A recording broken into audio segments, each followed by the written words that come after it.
నమస్తే, welcome to I dream social spotlight with Kavitha.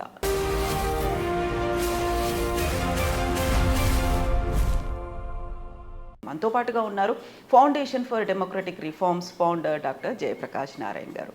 Hello sir, నమస్తే. Good morning. నమస్తే కవిత.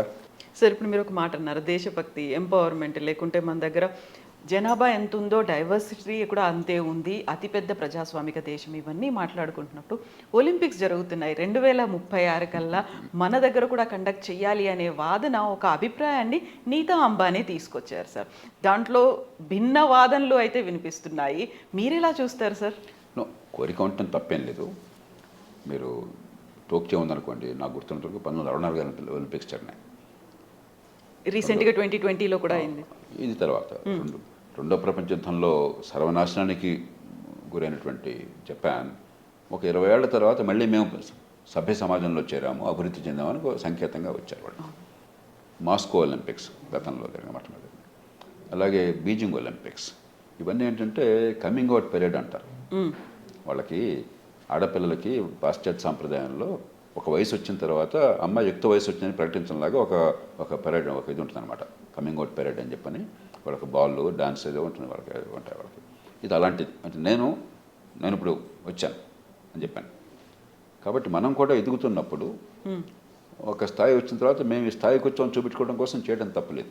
Soul Olympics దక్షిణ కొరియాలో, ఇవన్నీ కూడా ఏంటంటే ఆయా దేశాలు ఒకప్పుడు పేదరికంగా ఉన్న దేశాలు ఎప్పుడైతే ఒక స్థాయికి వచ్చినాయో, అది ఒక ఒలింపిక్స్ని సమర్థంగా నిర్వహించడం, వాళ్ళ టెక్నాలజీని చూపెట్టుకోవటం ఒక రకంగా ఆ దేశ గౌరవానికి, ఆ దేశ ప్రతాపానికి, అభివృద్ధికి చిహ్నంగా. మనం కూడా ఆ సమయం వచ్చినప్పుడు చూద్దాం. తొందరపడాల్సిన అవసరం లేదు, ఇప్పటి నుంచి మాట్లాడక్కర్లేదు. ఎందుకంటే కనీసం ఒక 20-25 ఏళ్ళు పడుతుంది మనకి ఒక స్థాయి రావడానికి. ఒక $15-20 స్థాయికైనా వెళ్ళాలంటే ప్రపంచ స్థాయిలో మనకు ఒక 20 ఏళ్ళు పడుతుంది, 25 ఏళ్ళు పడుతుంది. తొందరపడద్దు. ఈ లోపల మన బలాన్ని పెంచుకుందాం, ఆర్థిక శక్తిని పెంచుకుందాం, మౌలిక సదుపాయాలను బాగు చేసుకుందాం, మన క్రీడాకారులను తయారు చేసుకుందాం. మనకి ఈవేళ స్కూల్కి వెళ్తే కనీసం ఓనమాలు కూడా రానటువంటి వాళ్ళు లక్షల మంది, కోట్ల మంది ఈ దేశంలో ఉన్నారు. స్కూళ్ళకి వెళ్తున్నా కూడా అంకెలు తెలియని వాళ్ళు, కూడికలు తీసివేతలు రాని వాళ్ళు, చదవటం చేత కాని వాళ్ళు కోట్ల మంది భారతదేశంలో మగ్గిపోతున్నారు, వాళ్ళు ఏ పాపం ఎరగకుండా.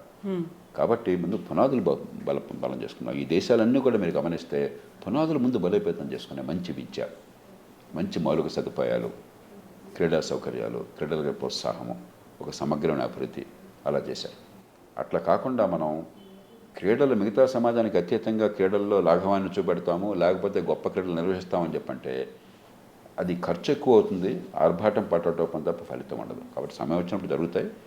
ముందు పాఠశాల విద్య, మంచి పునాదులు, మంచి ఆహారము, ఆరోగ్యము, వ్యాయామము, క్రీడల్లో పాఠము, ఇవన్నీ క్రమక్రమంగా పెంచుకుందాం. సమయం వచ్చినప్పుడు ఎవరు ఆపలేరు. సో ప్రభుత్వం తరఫున అయితే ఆలోచన లేనట్టుంది ఇప్పటిదాకా. అయితే అలాంటి ఒక ఎక్స్ప్రెషన్ అయితే బయటికి రాలేదు. నీతా అంబానీ చేసినట్టు, అంటే మనం అంత ఎంపవర్ అవుతున్నాం. తప్పేం లేదు. ప్రైవేట్ వ్యక్తులు ఏదో చెప్తుంటారు, దాని గురించి మనం ఎక్కువ ఆలోచించక్కర్లేదు. తప్పేం లేదు, ఎవరి భావం వాళ్ళది. ప్రభుత్వాలు కొంచెం తొందరపడకూడదు. ఎందుకంటే మనం తొందరపడి సమయానికంటే ముందే మాట్లాడితే ఇది మనం కోరుకుంటే వచ్చేది కాదు, అందరూ అంగీకరించాలి. ఇంత పెద్ద దేశం అందరూ అంగీకరించకుండా తక్కువ మంది సమర్థించాలని కూడా మన పరుగు పోతుంది. పొరపాటును అంగీకరించాలనుకోండి, మనం సరిగ్గా చేయలేకపోతే అంతకంటే నష్టం ఎక్కువ అవుతుంది. కాబట్టి కొన్ని విషయాల్లో తొందర ఏం లేదు. ముందు దేశాన్ని పెంచుకుందాం.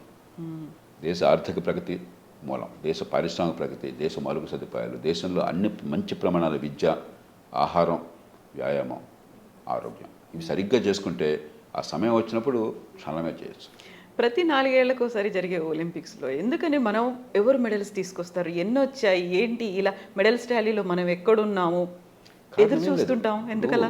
పేదరికము, ఆహారం లేకపోవటము, మౌలిక సదుపాయాలు లేకపోవటము, పౌష్టికాహారం అనేది ఇప్పటికి కూడా దేశంలో. బతకడానికి తగిన ఆహారం వస్తుంది కానీ శరీరం పుష్టిగా ఉండడానికి ఆహారం లేదు. ఊరికే అదే పనిగా అన్నం తినేస్తే అది బతుకుతాం, కానీ శరీర లాభం ఉండదు.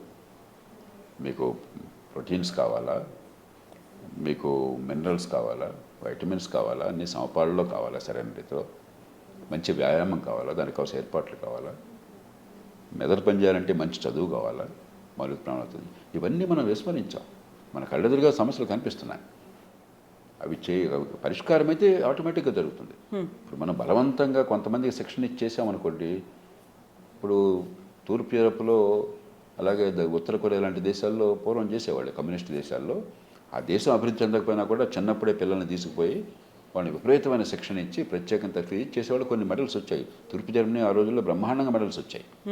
ఆ నిర్ఘాంతపోయేవాడు ప్రపంచంతో. చిన్న దేశం తూర్పు జర్మనీ, పశ్చిమ జర్మనీ కంటే ఎక్కువ మెడల్స్ వచ్చాయి జిమ్నాస్టిక్స్లో, మిగతా వాటిలో. విపరీతంగా చిన్నప్పటి నుంచి శిక్షణ ఇచ్చేవాళ్ళు. అదేంటంటే వెనక్కు సమాజాల్లో అది సాధ్యం. మనం ఆర్గానిక్గా ముందు ఆర్థికంగా పెరగాలి, ఆహారం పెరగాలి, విద్య పెరగాలి, మౌలిక సదుపాయాలు పెరగాలి, ఆరోగ్యం పెరగాలి, ప్రజల్లో ఒక ఉత్సాహం, ధైర్యం కలగాలి. క్రీడల్లో పాల్గొంటే నాకు నష్టం లేదు, మంచి కీర్తి వస్తుంది, ఆదాయం ఉంటుంది, ప్రపంచంలో మంచి తృప్తి పొందగలుగుతాం అని చెప్పి అనేది. అలాంటి వాళ్ళు ఎక్కువ మంది పాల్గొనాలి. ఇప్పుడు కూడా ఏంటి, కొద్దిమంది వచ్చేవాళ్ళు కూడా అలాంటి కుటుంబాల నేపథ్యం నుంచి వచ్చిన వాళ్ళు చేయగలుగుతున్నారు. కాబట్టి ఆ స్థాయి ఉన్న వాళ్ళని ఎక్కువ పెంచాలి, కానీ బలవంతంగా మనం లాగితే పెద్ద ప్రయోజనం ఉండదు.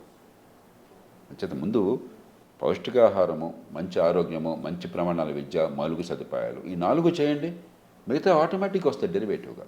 ఇది చేయకుండా కృత్రిమంగా చేయాలని చెప్పంటే ఫలితాలు కొద్దిగానే వస్తాయి, ఒకవేళ వచ్చినా ఉపయోగం లేదు. తూర్పు జర్మనీ అదే పనికి మెడల్స్ వచ్చిన మాత్రం దేశం బాగోలేదు. ఆ దేశం నుంచి వాళ్ళ బెర్లిన్ గోడ కట్టినా కూడా అక్కడ తుపాకులు పెట్టి ఈ గోడ దాటితో చంపేస్తామన్నా కూడా వేల మంది ప్రాణాలకు కోల్పోవడానికి సిద్ధపడి పక్క దేశానికి పారిపోయారు. సమయం వచ్చినప్పుడు ఎవరు ఆపలేకపోయినారు. గోడ కూలిపోయింది, లక్షల మంది ప్రయాణం చేసి దేశాన్ని మార్చేశారు. వాళ్ళకు వచ్చిన మెడల్స్ అన్నీ ఆ దేశాన్ని ఆపలా. అందుకని ఆర్థికంగా పెంచండి, స్వేచ్ఛని పెంచండి, మౌలిక సదుపాయాలు పెంచండి, విద్యారోగ్యాన్ని బాగు చేయండి, మిగతావన్నీ సహజంగా జరిగిపోతాయి. కృత్రిమంగా జరిగే ప్రయత్నం మంచిది కాదు.